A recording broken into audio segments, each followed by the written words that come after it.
Hey there guys, in today's video we're taking a look at a brand new release from Broadway Limited, the Aberdeen, Carolina and Western F9A, number 271 from their DCC Ready Stealth series. I've been excited for this locomotive. Let's dive in, install sound, and see what I think of this brand new release.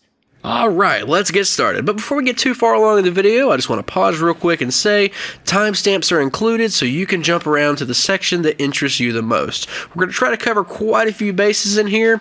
We're going to take a look at the locomotive, what I think about it, how does it compare to the real 271, and then we're going to get into the meat and potatoes of this video, putting a decoder in here, setting it up for the lighting outputs, programming some sound functions, and then I'm going to quit talking and we're going to show her turning a few laps. So you can jump around to the section that interests you the most. So what do we have here as a model? Essentially what we have is a newly tooled F-unit shell on top of Broadway Limited's existing F-unit infrastructure. And honestly, this was a really smart move for them to do. The OCS units are hot, and I really like the trend that they've been doing lately of pushing business cars, office car specials. That's a really neat and niche market, but they're doing very well at it, and this is going to be the perfect power, especially on the NS side of the house, to lead those trains. So per the prototype and the paint scheme, this is definitely a very unique paint scheme. I've been fortunate. I've spent a little bit of time around the locomotive. I documented the F units when they made their debut, the E units. I've toured the car shops in Candor. ACWR is a very unique operation. And it's safe to say, yeah, this is a very different paint scheme. But if you've ever spent any time in car culture, the best way I can describe it, it is a hot rod candy color. Because one thing you're going to notice, this is a metallic flake in the magenta paint. The real deal, I could show you all 10 videos or 10 photos side by side, depending on the lighting and the time of day, it's going to look different. So it's definitely one of the most unique locomotives and paint schemes I've seen, but when you get the A and the B unit together with their full rank of passenger cars, it is a really pretty consist. And you know, some people online, they think it's not the best thing in the world, and others, I've told them the same thing. I'll tell y'all, if you get the opportunity, go see the train, go check it out. I think you're going to enjoy it more than you might think. Real quick, we're going to take a spin around the locomotive and start it up front. Overall, this looks the part, and I've stood facing 271 head on. This looks it, and we'll just go over the details real quick. You can see there's freestanding grabs on the nose, on the side of the nose, and these are in tricky spots to drill. Broadway got them. Looks really nice. We got some grabs on top of the cab. Antenna, the horn is mounted a little bit farther back. That is correct. And you've got another antenna array kind of in the midsection here. Moving on down the nose, we've got our headlight, illuminated number boards. These look really clean and crisp.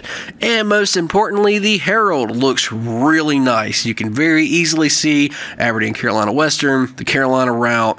It looks nice, and that's honestly something on the O-gauge side of the house. When Lionel released theirs, they did okay, but it's really nice to see this transfer down to HO, so we get to enjoy a little bit of this fun. And of course, going on down, you can see the MU receptacles down right there and the edge of the nose, the recessed ditch lights. Having these OEM is really nice because for years, if you wanted to model the NS OCS and now these guys, you had to get a template, drill them out, get 3D printed parts just to get that in the locomotive. So it's really nice to have this off the bat. There's your airlines, MU cables, coupler cut bar. She looks the part. Overall, this is a really nice representation of these F9s. We're going to jump to broadside real quick just so you can take the locomotive in. Again, this matches what I've shot. The ACWR font, it's clean. The yellow is painted clear. And yellow is a tricky color to get right. UP guys will be the first to tell you. But with ACW, and especially this laying on a metallic magenta raspberry color, it was always going to be a little tricky to get it 100% there. And I think Broadway absolutely nailed how this engine looks. And one thing too, and many don't think about this, the metallic flank that's in this car body, that does not scale down well to HO scale. You could do it in bigger scales, much easier, or even on the prototype. The prototype looks very smooth, but of course, as paint goes, the bigger the surface, the smoother it's going to look versus a 1/87th scale model. While we're over here, we're going to take a look up top. This is probably the most defining feature on these F9s is the rear end rebuilt HEP cabinet. And this was the head end power for the train, so you could power coach lighting, air conditioner, etc. And these definitely are very much hot rod style exhaust pipes coming out of the top. So I think that's a really cool touch. Moving to the very back of the locomotive, you can see we've got separately applied MU cables, grabs on the door. The door is probably the weakest part of this whole new shell. It's a little bit chunky, but you know what? You're going to be running this with a B unit hooked up behind it. Passenger cars, whichever, you're not going to be staring at the tail end of this locomotive compared to the head end as much. Again, just like engineer side, she looks really nice. The grills are etched metal and separate. Nice step up from Broadway. I've had a Santa Fe F3 of theirs for many years, and I swore back then it was kind of a sleeper hit. And ultimately, a few years later, I still stand by it. It's a nice little engine. It was held back by Paragon 3 electronics at the time, but this locomotive, as part of their Stealth series, is 21-pin DCC ready, so you can put whatever you want under the hood, ESU Loksound here personally, and you will be good to go. So with the locomotive right here, we're going to start the disassembly process. I'm going to walk you all through it, just so you can see how this is going to work. So first and foremost, we're going to do the coupler pockets. Nice and easy drop there. And front coupler box is clear. It says to kind of go by the fuel tank and spread out the sides a little bit, and that should get the chassis to drop. Yeah, we're making a little bit of headway here. There we go. So once the shell is free, here's what you can expect with the chassis. See, there's our headlight, our ditch lights, all are isolated. Looks really nice. There's our cab light PCB on top, and our 21-pin socket and the dummy plug is right under here, and there is our factory included speaker.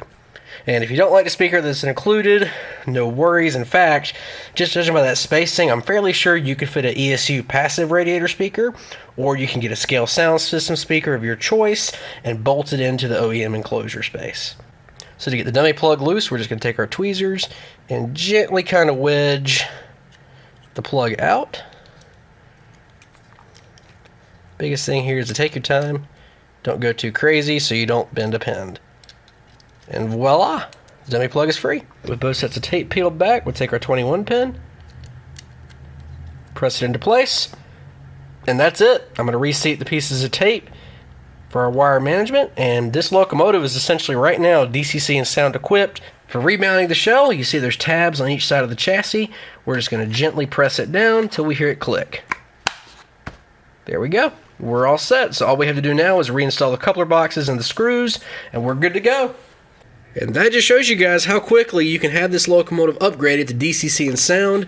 And now for the fun part, we got to go over to our program track, figure out the auxes for the lighting, and get this locomotive dialed in a little bit more. So let's head on over there, and we'll get this thing hot rodded out as she should be.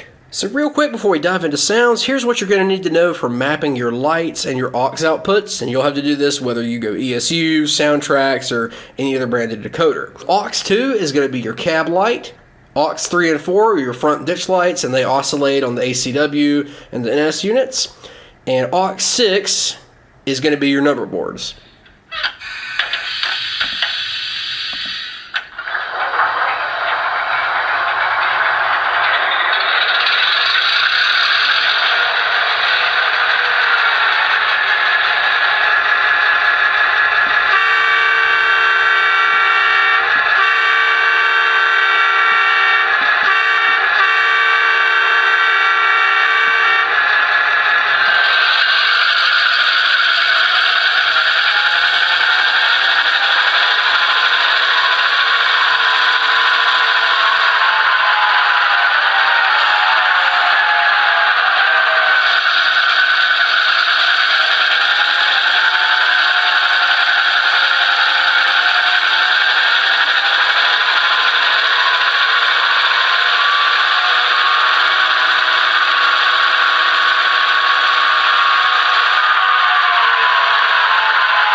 And just in case you were curious, I used ESU sound file S0780 as the base for this sound file and threw in a mismatch of different horns, including a custom quick and dirty cut pulled from one of my videos of the M5 that was on number 271.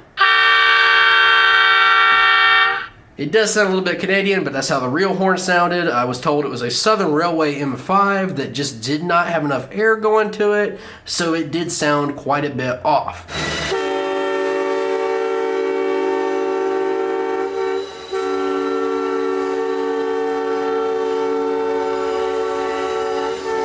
Now, since then, it's been replaced with the generic K5LA. Very boring downgrade in my opinion, but hey, it still runs and that's all that matters.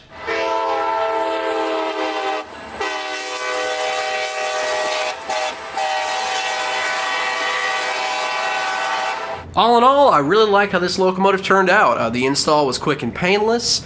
The fit and finish in the model, it's what I've come to expect. The Broadway F units have always done well for me. I've had a Santa Fe F3 for many years, but it was always kind of held back by Paragon 3 of that time. Fortunately now, with the reintroduction of the Stealth series, I can put in whatever decoder I like, and the locomotive behaves just fine. So I think without that in the way, it really unlocks the door for these models' potential in the long run. Beyond that, as a proud North Carolinian, I'm always happy to see North Carolina railroads get representation in the marketplace. So if you're looking for something different this year, whether you want to go the NS route or the ACW route, you've got a cool option on the market thanks to Broadway, and I think these are a good step for them in the right direction, especially with the big push they've been having on OCS trains and business trains as of late. So overall, kudos guys, nice job. I'm happy with mine. I'll be ready for my B unit to show up soon, but until then, I'm going to shut up.